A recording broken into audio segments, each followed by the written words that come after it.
আসসালামু আলাইকুম। আশা করি সকলেই ভালো আছেন। আসলে বর্তমান যুগে আমরা অনেকেই ব্যাংক হিসাব পরিচালনা করে থাকি বিভিন্ন ব্যাংকের সঙ্গে। তো অনেকেরই একটা কমন অভিযোগ আছে যে ব্যাংকগুলো ব্যাংক অ্যাকাউন্ট থেকে শুধু শুধু টাকা কেটে নেয়। আসলে ব্যাংকগুলো শুধু ব্যাংক হিসাব থেকে কোনো টাকা কাটার অধিকার রাখে না এবং কাটে না। ব্যাংক কিছু কিছু সার্ভিস প্রোভাইড করে থাকে কাস্টমারদেরকে।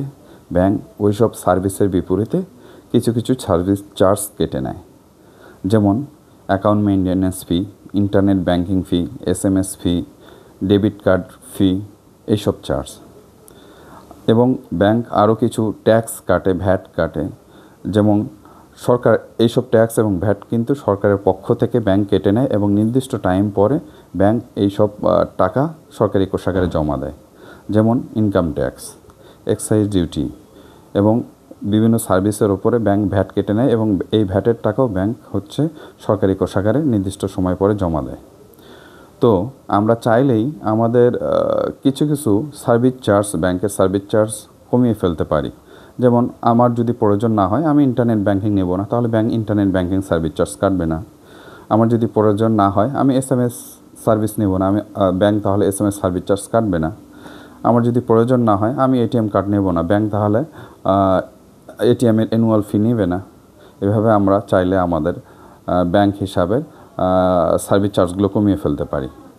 আর ব্যাংক যেসব ট্যাক্স কেটে থাকে বা ভ্যাট কেটে থাকে, যেমন ব্যাংক আপনাকে যে প্রফিট দেয় সে প্রফিটের ওপরে 10% অথবা 15% ট্যাক্স কেটে থাকে।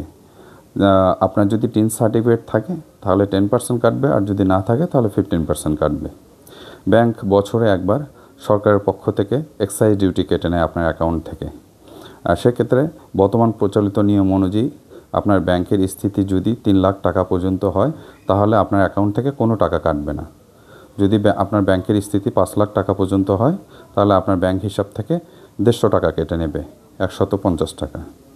যদি আপনার ব্যাংকের স্থিতি বছরে কোনো এক সময় 10 লাখ টাকার উপরে চলে যায়, তাহলে ব্যাংক আপনার হিসাব থেকে 3000 টাকা কেটে নেবে এক্সাইজ ডিউটি হিসাবে। আপনার অ্যাকাউন্টের স্থিতি যদি 50 লাখ টাকার উপরে ওঠে কোন বছরের কোনো এক সময়, তাহলে ব্যাংক আপনার অ্যাকাউন্ট থেকে 5000 টাকা কেটে নেবে। আপনার অ্যাকাউন্টের স্থিতি যদি 1 কোটি টাকার উপরে ওঠে বছরের কোনো এক সময়, তাহলে ব্যাংক আপনার অ্যাকাউন্ট থেকে 10,000 টাকা কেটে নেবে। তো ব্যাংক নর্মালি সরকারের পক্ষে কিছু ট্যাক্স এবং ভ্যাট কেটে নেয় এবং ব্যাংক তার সার্ভিসের বিপরীতে কিছু সার্ভিস চার্জ কেটে নেয়। এই বেসিক্যালি হচ্ছে যে ব্যাংকের চার্জ এবং ট্যাক্স। তো আমরা আসলে এগুলো নিয়ে ভুল বুঝবো না। আমরা চাইলেই আমাদের এই ট্যাক্সগুলোকে সঠিকভাবে কাস্টমাইজ করে কমায় ফেলতে পারি এবং আমরা চাইলেই আমাদের কিছু ব্যাংকিং সার্ভিস কমায় নিয়ে আমরা সার্ভিস চার্জ কমায় ফেলতে পারি। আশা করি সবাই বিষয়টি বুঝতে পেরেছেন। সবাই ভালো থাকবেন। আল্লাহ হাফেজ।